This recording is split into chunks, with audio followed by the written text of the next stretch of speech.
देश भर में आज होली का त्योहार धूमधाम के साथ मनाया जा रहा है। रंग गुलाल से आसमान सजा हुआ है। आज जो चर्चा सबसे ज्यादा है ज्योतिरादित्य सिंधिया ज्योतिरादित्य सिंधिया ने हाथ में झटक दी। इस मौके पर उनका दर्द भी छोटा जो 18 साल की पार्टी में काम करने के बाद उसे छोड़ना कोई आसान काम नहीं। दावा किया गया कि कांग्रेस में रहते हुए देश सेवा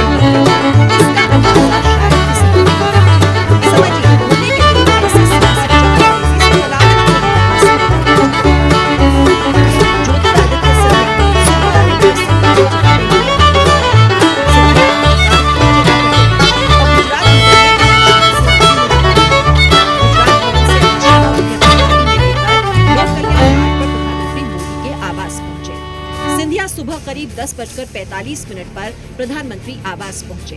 इसके बाद करीब 1 घंटे तक ये बैठक चली। बैठक के बाद अमित शाह अपनी कार में ही सिंधिया को लेकर निकले। पीएम मोदी के आवास से निकलने के कुछ ही देर बाद ज्योतिरादित्य सिंधिया ने ट्विटर पर कांग्रेस छोड़ने का ऐलान किया। सिंधिया ने ट्विटर पर जारी अपनी चिट्ठी में लिखा, डियर मिसेस गांधी, मैं पिछले 18 वर्षों से कांग्रेस पार्टी का प्राथमिक सदस्य हूँ। अब वक्त आ गया कि मुझे नई शुरुआत के साथ आगे बढ़ना चाहिए। मैं भारतीय राष्ट्रीय कांग्रेस की प्राथमिक सदस्यता से अपना इस्तीफा दे रहा हूं और जैसा कि आप जानती हैं, यह वो रास्ता है जो पिछले वर्ष खुद बनना शुरू हो गया था। सोनिया गांधी के नाम लिखी गई इस चिट्ठी से ज्योतिरादित्य की तकलीफ और पीड़ा साफ दिखाई दे रही है। उनका साफ इशारा इस तरफ है कि 1 साल पहले कैसे उन्हें न चुनकर कमलनाथ के हाथ में मध्य प्रदेश की कमान सौंप दी गई थी। साफ है कि कांग्रेस के नेताओं को अब इस बात का अंदाजा हो गया है कि कांग्रेस में अब उनका कोई भविष्य नहीं है। कांग्रेस में गांधी परिवार के बाहर से कोई अध्यक्ष नहीं बन सकता। कांग्रेस सत्ता में आएगी तो कुछ गिने चुने गांधी परिवार के वफादारों को ही कुर्सी मिलेगी। एक बार, बहुत बार नहीं, एक बार कम से कम 5 साल के लिए आपके परिवार के बाहर का कोई अच्छे कांग्रेसी को कांग्रेस पार्टी का अध्यक्ष बना दो, मैं मान लूंगा। अरे मैं मान लूंगा कि नेहरू जी ने ऐसी लोकतांत्रिक परंपराएं पैदा की थी कि जिसके कारण कोई समर्पित कांग्रेसी कांग्रेस पार्टी का अध्यक्ष बन पाया। इस सियासी घटनाक्रम से एक बड़ा राज्य कांग्रेस के हाथ से निकलने जा रहा है और संदेश ये गया है कि कांग्रेस में लीडरशिप के नाम पर अभी बहुत बड़ा शून्य है, जिसे भर पाना मुश्किल दिखाई दे रहा है। ब्यूरो रिपोर्ट, जी मीडिया। मध्य प्रदेश कांग्रेस का एक बड़ा चेहरा ज्योतिरादित्य सिंधिया ने कांग्रेस का साथ छोड़ दिया है। वो लंबे समय से प्रदेश कांग्रेस से नाराज चल रहे थे। कमलनाथ और दिग्विजय सिंह की जोड़ी ने सिंधिया को किनारे लगाने की कोशिश की, लेकिन सिंधिया ने अपना एक दांव चला तो कमलनाथ सरकार किनारे लग गई। कांग्रेस के बागी नेता ज्योतिरादित्य सिंधिया ने आखिरकार मंगलवार को होली के दिन कांग्रेस को अलविदा कह दिया। कांग्रेस पार्टी की प्राथमिक सदस्यता से इस्तीफा देने से पहले सिंधिया ने 24 घंटे के भीतर प्रधानमंत्री नरेंद्र मोदी और गृह मंत्री अमित शाह से 2 मुलाकातें की। सिंधिया सोमवार के बाद मंगलवार सुबह एक बार फिर शाह और फिर उनके साथ पीएम मोदी से मिले। तीनों नेताओं के बीच करीब 1 घंटे तक बातचीत हुई। माना जा रहा है कि इस बैठक में मध्य प्रदेश और खुद सिंधिया के सियासी भविष्य को लेकर चीजें तय हुई।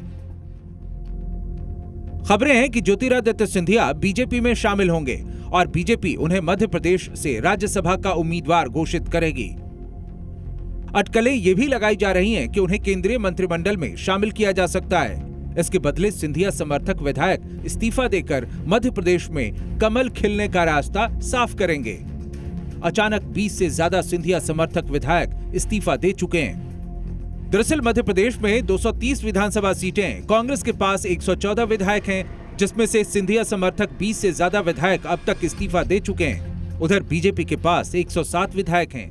ऐसे में कमलनाथ के लिए अब कुर्सी बचाना बेहद मुश्किल होगा। माना जा रहा है कि राज्य की नई सरकार में ज्योतिरादित्य सिंधिया के कुछ समर्थक विधायकों को मंत्री पद भी दिया जा सकता है। उधर ज्योतिरादित्य सिंधिया की बुआ और बीजेपी नेता यशोधरा राजे सिंधिया ने तो पार्टी में उनका स्वागत तक कर दिया। यशोधरा राजे ने ट्वीट कर कहा, मैं बहुत खुश हूं और ज्योतिरादित्य को बधाई देती हूं। उनके पिता माधवराव सिंधिया ने अपने राजनीतिक जीवन की शुरुआत जनसंघ से की थी। ज्योतिरादित्य को कांग्रेस में उपेक्षित किया जा रहा था। बहरहाल मध्य प्रदेश का सियासी घटनाक्रम पल पल बदल रहा है। अब देखना यह है कि बीजेपी के साथ सिंधिया की ये दोस्ती कहां तक जाती है। ब्यूरो रिपोर्ट, जी मीडिया। तो सिंधिया ने हाथ का दामन छोड़ा और कमल से नाता जोड़ लिया, लेकिन कांग्रेस की मुश्किलें यहीं खत्म नहीं हुई। सिंधिया के समर्थक 22 और विधायकों ने इस्तीफा दे दिया है, जिसके बाद 230 सीटों वाली एमपी विधानसभा में किसकी कैसी स्थिति। बाद ही रणनीति भी बनी और कमलनाथ सरकार को आउट करने के लिए तैयारी भी तगड़ी होने लगी, जिसका सबब अब ये है कि एमपी विधानसभा का गणित इशारा करता है कि मध्य प्रदेश में कमलनाथ सरकार से नाथ आउट हो जाएगा और कमल सरकार कायम हो जाएगी। गणित देखिए, बीजेपी के पास 107 सीटें हैं और कमलनाथ सरकार के पास अपनी पार्टी के 114 विधायकों में से 22 विधायकों का साथ छूटने और अन्य 7 विधायकों के समर्थन से आंकड़ा महज 99 तक ही पहुंचता है। विधानसभा सीटों में 2 सीटें खाली हैं और इस तरह विधानसभा की 230 सीटों में से 2 खाली सीटें घटा दें और 22 कांग्रेस के बागी विधायकों को घटा दें तो स्ट्रेंथ बचती है 206 विधायकों की, और इस हिसाब से बहुमत के लिए जरूरी है 104 सीटें। ऐसे में बीजेपी 107 सीटों के साथ सरकार बना ले जाएगी, जबकि कमलनाथ का एमपी में सपना आधे रास्ते में ही चकनाचूर हो जाएगा।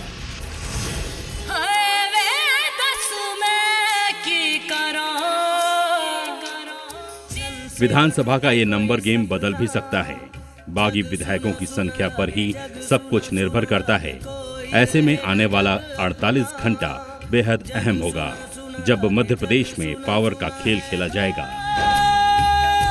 ये क्यों होता है जब ये दिल रोता है, रोए सिसक सिसक के हवाएं, जग सुना लागे छन से जो टूटे कोई सपना, जग सुना सुना लागे, जग सुना सुना लागे, कोई रहे ना जब अपना, जग सुना सुना लागे, जग सुना सुना लागे रे।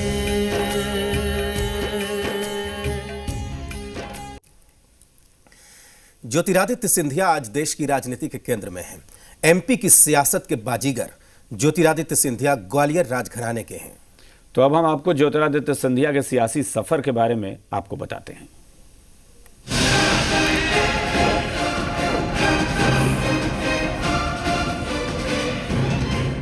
मध्य प्रदेश की राजनीति के महाराज यानी ज्योतिरादित्य सिंधिया ने कांग्रेस पार्टी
की विरासत संभालते रहे और कांग्रेस के मजबूत नेता बने रहे।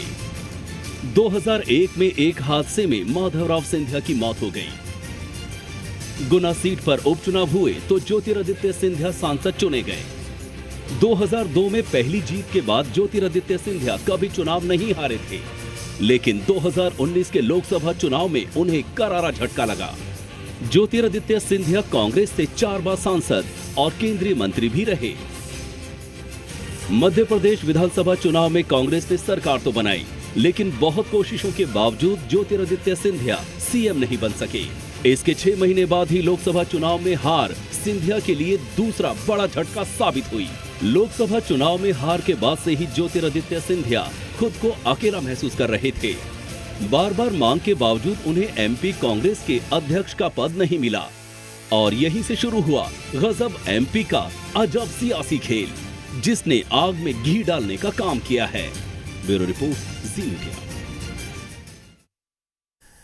तो ताजा हालात देखकर तो यह साफ है कि कमलनाथ सरकार जाने वाली है, लेकिन बीजेपी की सरकार बनने के बाद भी कमल के लिए चुनौतियां कम नहीं होंगी। फिलहाल मौजूदा स्थिति में विधानसभा में बीजेपी बहुमत में दिखती है, लेकिन आने वाले वक्त में मध्य प्रदेश में बीजेपी सरकार कायम रहेगी या नहीं, ये उन सीटों पर निर्भर करेगा जो कांग्रेस के बागी विधायकों की वजह से खाली होंगी। प्लस दूसरे इसके अलावा बात यह भी है कि वो 2 सीटें जो पहले से खाली हैं उन पर भी उपचुनाव होगा। एमपी अजब है, एमपी गजब है। अभी 2 साल भी पूरे नहीं हुए और कांग्रेस में ऐसी फूट पड़ी कि सरकार हाथ से निकल गई। हालांकि कमलनाथ सरकार के जाने के बाद और बीजेपी की सरकार बनने के बाद भी कमल के लिए चुनौतियां कम नहीं होंगी। फिलहाल मौजूदा स्थिति में विधानसभा में बीजेपी बहुमत में दिखती है, लेकिन आने वाले वक्त में एमपी में बीजेपी सरकार कायम रहेगी या नहीं, ये उन सीटों पर निर्भर करेगा जो कांग्रेस के बागी विधायकों की वजह से खाली होंगी। प्लस वो 2 सीटें जो पहले से खाली हैं। कांग्रेस के 22 विधायकों का इस्तीफा, एमपी विधानसभा में 2 सीटें पहले से खाली, 24 सीटें तय करेंगी बीजेपी का भविष्य। कांग्रेस और बीजेपी की अगली जंग चुनावी रणभूमि में होगी और इन सीटों पर जीत और हार का आंकड़ा ही तय करेगा कि मध्य प्रदेश में आगे जाकर किसकी सरकार कायम होगी। हालांकि पहले ही फूट का शिकार हो चुकी कांग्रेस के लिए ये चुनौती बहुत बड़ी होगी कि वो अपनी सीटों को वापस हासिल कर सके। यानी 230 सीटों की फुल विधानसभा में सरकार बनाने के लिए किसी भी पार्टी को 116 सीटें चाहिए। मतलब 9 सीटों पर जीत बीजेपी को सत्ता तक पहुंचा देगी, जबकि कांग्रेस को यह आंकड़ा छूने के लिए 24 की 24 सीटों पर जीत दर्ज करनी होगी।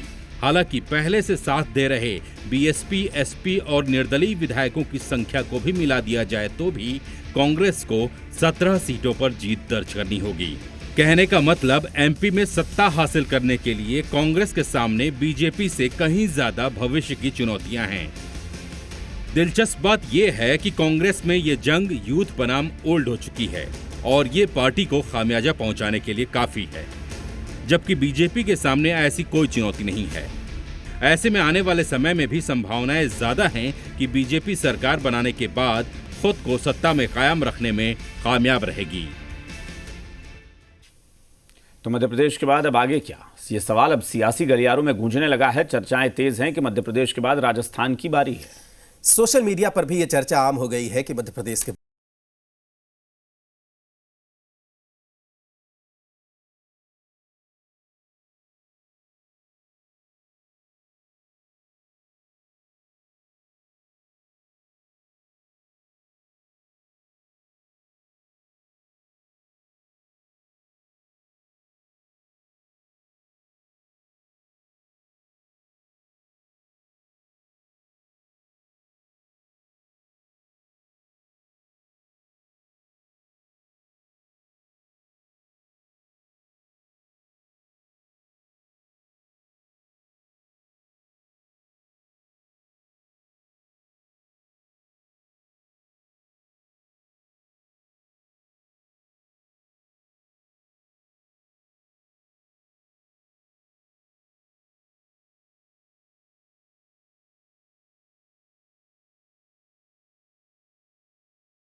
ब्यूरो रिपोर्ट, जी मीडिया।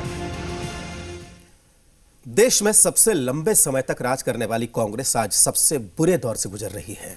जनता के दरबार में भले ही पार्टी को कुछ हद तक समर्थन मिल जाए, लेकिन संगठन स्तर पर देश भर में पार्टी अंदरूनी कलह से जूझ रही है।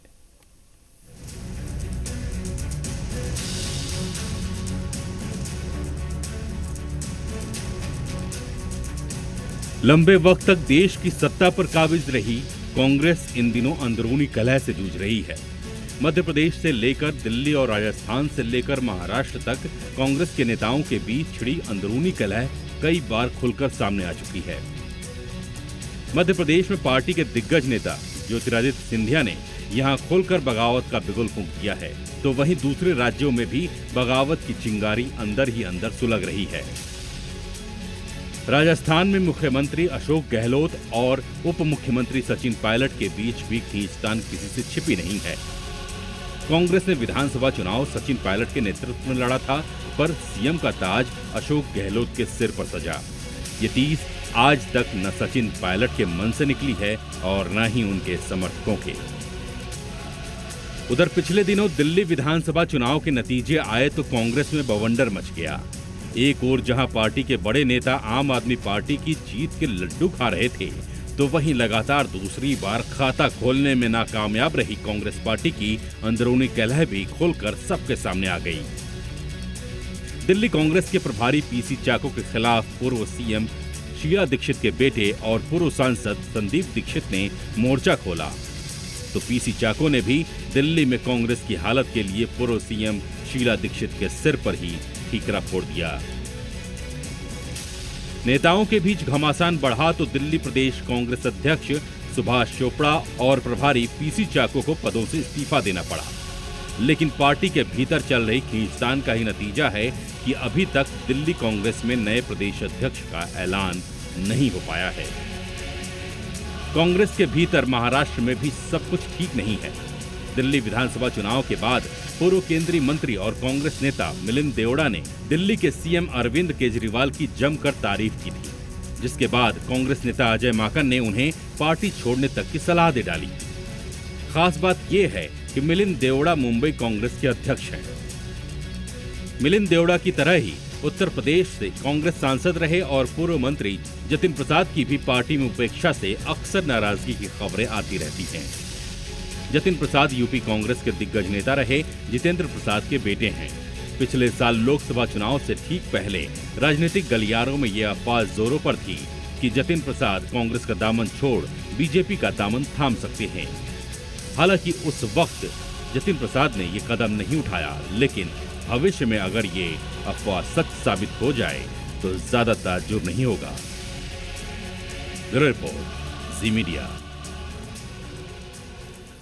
और इसी के साथ इस बुलेटिन में फिलहाल इतना ही। खबरों का सफर जारी है, बने रहिए जी बिहार झारखंड के साथ। नमस्कार।